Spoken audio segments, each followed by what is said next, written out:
Ekran başındaki sevgili seyirciler efendim haftanın 3. günde masadan başlıyoruz öncelikle. Evet, masamızı hazırlayacağız. İddialı ve şık bir masa bekliyorum senden. Evet, ben de. Şimdiye kadar olan eksikleri değerlendirmişsin diye düşünüyorum. Evet, kesinlikle. Onlar da bugün masayı görünce zaten evet haklıymış diyecekler. Ve dış sesten de süreyi başlatmasını bekliyoruz. Başlattı bile. Anında. Gri mi, mavi mi bu çıkaramadım ama. Önemli mi yani? Ütülenmiş mi bu? Ütülendi ama sabah erken gelince tabii. Ütülediğiniz masa örtüsünü katlıyorsunuz. En büyük hatanız bu. Evet. Ondan sonra çizgi oluyor işte o. Evet. Evet, haydi bakalım. Üstüne de krem rengi yemek takımımızı iliştiriyoruz. Ben Elif Hanım'dan iddialı bir masa bekliyorum. Renk uyumu olsun, kaşık çatal yerlerine düzgün koyacaktır. Çünkü detaylara önem verdiğini gördüm. Umarım bugün iddialı bir masa görürüz. Görmezsek bu benim puanıma yansıyacak. Elif'ten beklentim çok yüksek. Bugün harika bir sunum masası bekliyorum ki öyle olmazsa benden çekeceği var. Çünkü en çok yorum yapan biri de Elif Hanım'dı. Sofra düzeninden haberiniz var değil mi? Tabii ki de. Çatal bıçak nerede olur, nereye konur? Şüphen mi var? Tamam, yok, soruyorum. Ay. Yanlış mı? Dur Senin dur. taklidini yaptım. Tabii Esnaftan ki de. tutuyor. Böyle tuhaf soruyordun ya, insanı şüpheye düşürüyordun. Oldu mu? Oldu tabii. Canımsın. Ben her şeyi güzel bekliyorum da Elif'ten öyle bir güzel masa sunumu beklemiyorum. Kızımı çok özledim. Ha, kaç yaşındaydı? 6. Yani 5,5-6, 5,5, 2 ay okula gidiyor sonra mu? 6 olacak. Annesi çalıştığı için yavrum 2 yaşından beri gidiyor. Kreşe gidiyor. Kreş, anaokulu gidiyor. Çocukların işi de zor. Çocuklar evin yüzünü unuttular vallahi billahi. Onlar da sabah sabah mesaiye kalkar gibi gidiyorlar 7'de. Akşam da iş çıkışı gibi çocuklar kreşten geliyorlar. Tamam güzel sosyalleşiyorlar, arkadaş ediniyorlar ama. Yok çocuk çok yoruluyor. Sabah 6'da benimle birlikte kalkıyor. İşe giderken onu bırakıyorum. Geçim İşten sıkıntısı bacım. Hangi anne ister ki sabah yavrusunu sıcak kesinlikle yatağından yani çocuğun kaldırsın? en güzel şeylerini kaçırıyorsun aslında. Abartmayın canım, sizde çocuk da kreşe ayrılık yapmaya gitmiyor. Eğitim yuvası orası. Aman 4 yaşındaki çocuğun neyini eğiteceksin? Siz İngilizce mi öğreteceksin sen de? Vallahi öğreniyor. Ama annesiyle öğrenmesi daha iyi. Bir çocuğun ilk öğretmeni annesidir derler. Yalan mı? Annesi o kadar eğitimli değilse. Tabii biz o eksikliği Her kapatıyoruz. anada o Kadir Bey. ana. Biz ne analar gördük Kadir. Kreşte ne öğretiyorlar kız? Etkinlik, boyama. Kaç para veriyorsun? Valla yıllık 300 bini buluyor.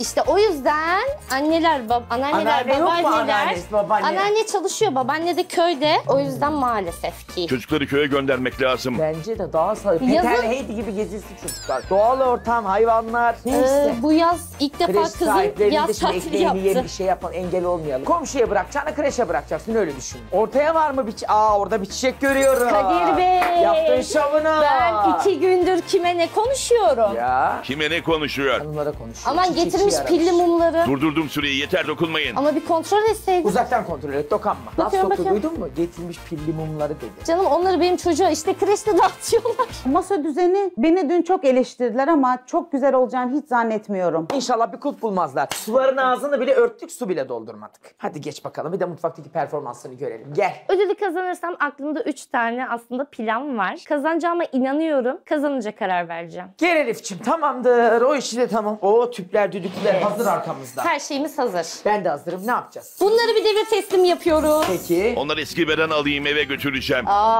Elif böyle kendince iddialı görünmeye çalışıyor. Kendi masasını sürekli söylüyor. Bekleyin göreceksiniz diyor. Merakla bekliyorum bakalım masasını nasıl dizayn edecek. Çünkü çok laf atanlardan biri oydu. Başlıyor muyuz? Evet başladık. Süren devam ediyor şu an. Akıyor süremiz. Kandırma hanımefendi, daha başlamadı. Heyecan devam etsin. Başladı bak ne fark et. Ha, öyle Şimdi mi? haşlanacaklarımızı haşlıyoruz öncelikle. Nedir onlar efendim? Patateslerimiz var, tavuk kalçamız var. Onları hemen haşlamaya atmamız Tavuk lazım. kalçayı ne için kullanacağız? Cennet çorbasının içine Cennet dikeceğiz. çorbası için. Cennet çorbası mısır unuyla yapılıyor. Yanlış hatırlamıyorsam. Benim bildiğim boşbeleş bir çorba. Kolay diyorlar. Yani kolay içine böyle- demesinler diye tavuk ekledim. Zaten cennet çorbası tavuktan olmuyor mu? Hayır canım alakası O daha yok. da kötü bir şey. Mısır ununu suyla sulandırıver. Güzel. Çorbanın uğraştırıcı, hamaratlık içermesi için ya bir nohut ya bir kuru baklagil haşlanması gerekiyor. Ya içine bir hamur yuvarlayıp koyulması gerekiyor. Ya da farklı şeylerin birleştirilip ortaya çıkartılması gerekiyor. Hanımefendinin değerini bilelim Kadir. Niye? Düdüklüye tavuğu koydu ve sana ben bunu kapamayı bilmiyorum demedi. İnsan vücudunda damar yolu bulup girmiş kız düdüklünün kapağını kapatamayacak. Bulurum. Benim her yerim damar dolu. Baksanıza benden de damar yolu bulamıyorsanız artık ne diyeyim yani.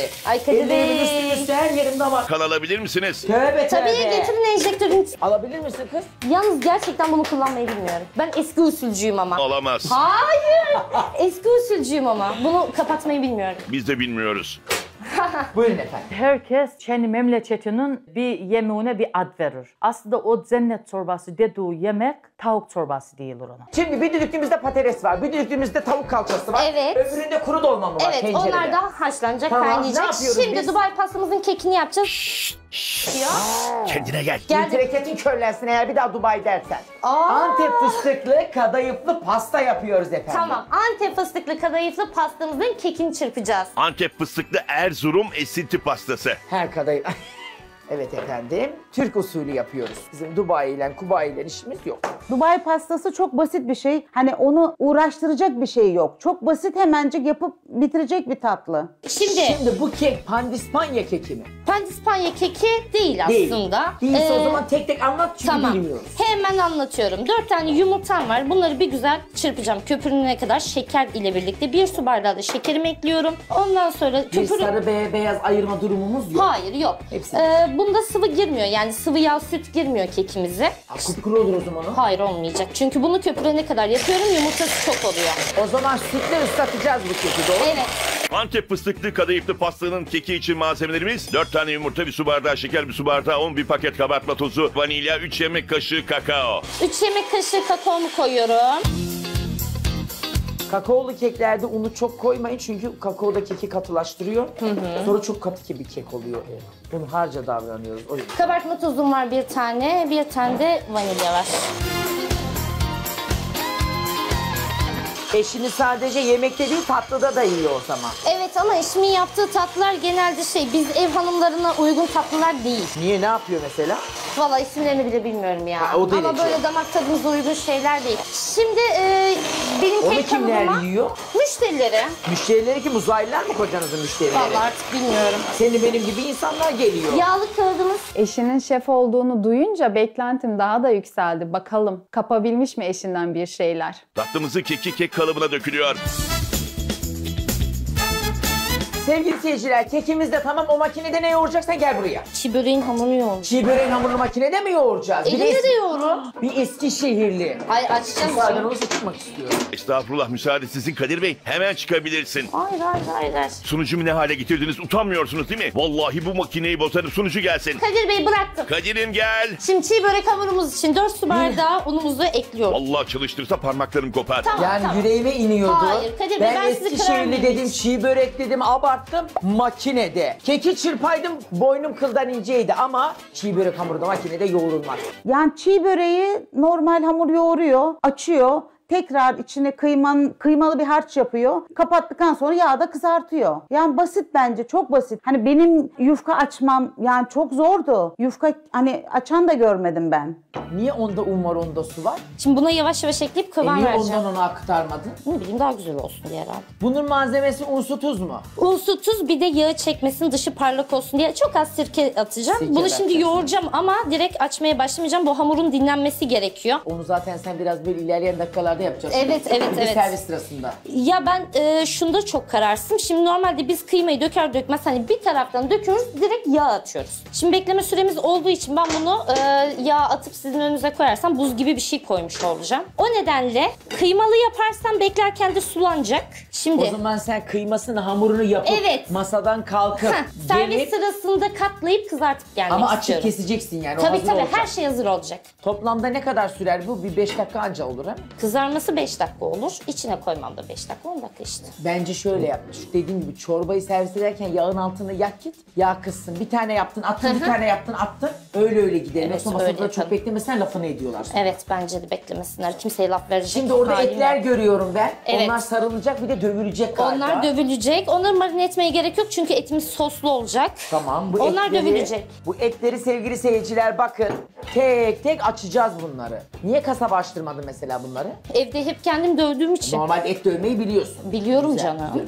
Elif Hanım'ı ben biraz iddialı görmek istiyorum. Yorumları çok güzeldi masada. O yüzden iddialı bir menü ve iddialı bir lezzet bekliyorum. Eğer ki iddiasını masasına yansıtamazsa beni hayal kırıklığına uğratır. Yarım saat kadar dinlenecek. Tamam, etimizi dövelim mi? Şimdi etimizi dövebiliriz, evet. Buzdolabı poşeti isteyeyim mi? Buzdolabı poşeti lazım tabii. Hışır poşet diyoruz. Orada et tahtamız var efendim. Et tahtası orada. Bonfile en kolay pişen ettir. Umarım yani iç harcındaki o sebzeleri güzel bir şekilde yapar eti de güzel pişirirse benden güzel puan alır. Zaten en kolay seçimi yapmış et olarak. Çünkü en kolay pişen ettir. Elif Hanım ana yemeği bonfile sarma için etlerini dövmeye başlıyor. İlk baş mühürleyeceğim. Ondan sonra sosun içinde kaynatacağım onu işte. Yavaş yavaş yani. Yok bunu daha önce çok yaptık ve yedik.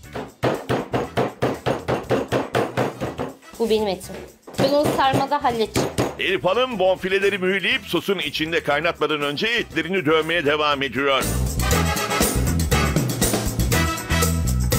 Kaldırıyoruz etimizi. Evet, bunu da kaldırdık. Evet, bir işi daha başardık. Tebrik ediyorum hanımefendiyi Şimdi de. çorbamızı yavaş yavaş hazırlayabiliriz. Cennet çorbasını atacaksın ama tavuk haşlandı mı? Suyu hazır mı? O kaynadıktan sonra zaten blender Kuru aşamasında dolmanın içini ekleyeceğim. yapalım mı bir yandan da? Yaparız, onu da yaparız. Şimdiye kadar yarım saat geçti. Bence iyi gidiyoruz. Tatlının kekini yaptık. Tatlıyı ne zaman fırına vereceksin? Kaldı dışarıda. Şu an fırın yanıyor. Bence orada Hemen söner bir de vereceğim. kek dışarıda. Kek fırına girsin. Düdüklülerden şu an bir ses yok. Yavaş yavaş ilerliyoruz. Şimdi bu fırının da bir özelliği varmış. İstediğimiz gibi çeviremiyormuşuz, açıp kapatmak gerekiyormuş. Onu da öğrendik. Şimdi çıktı? o zaman keki fırına attığımıza göre kekten devam edelim ya. Şimdi kadayıfımız neyden? var. Kadayıfımızı Kadayıf ömrü hayatında bu kadar rağbet görmemişti. kesinlikle. Şimdi şunun yarısı bana yeter. Yani Şunun 200. markette yüzüne bakmıyor. Evet, vallahi Kavrulmuş bakmıyordum. kadayıf. Benim son kullanma tarihi bile geçmiş biliyor musunuz? Ya. Almışım zamanında misafir gelince tatlı yaparım diye. Ortalama işte 200-250 gram kadar. Bu ara katı değil mi? Tabii bu kekin hemen İç üzerine harcı. koyulacak ıslatıldıktan sonra. Kadayıflı fıstıklı ara katı bu. Fıstık ezmesi, Antep fıstığı ezmesi. 3 tane falan atabiliriz ya. Hepsini atalım. Az olmaz mı oluyor? Olmaz. Yeter. Olur mu? Çünkü tahin de giriyor ya, çok boğuyor. Yani beni boğuyor. Beni boğan misafirlerim de boğar diye düşünüyorum. Elif Hanım'ın menüsünde en iddialı bulduğum Dubai pastasıydı. Diğerleri bana basit geldi. Kolaya kaçmış görüyorum.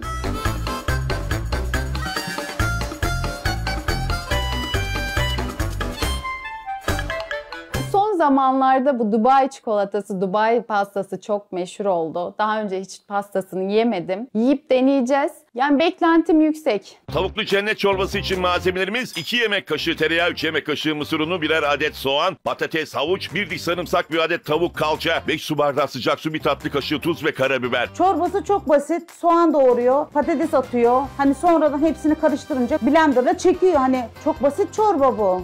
Daha fazla video izlemek için kanalımıza abone olabilir.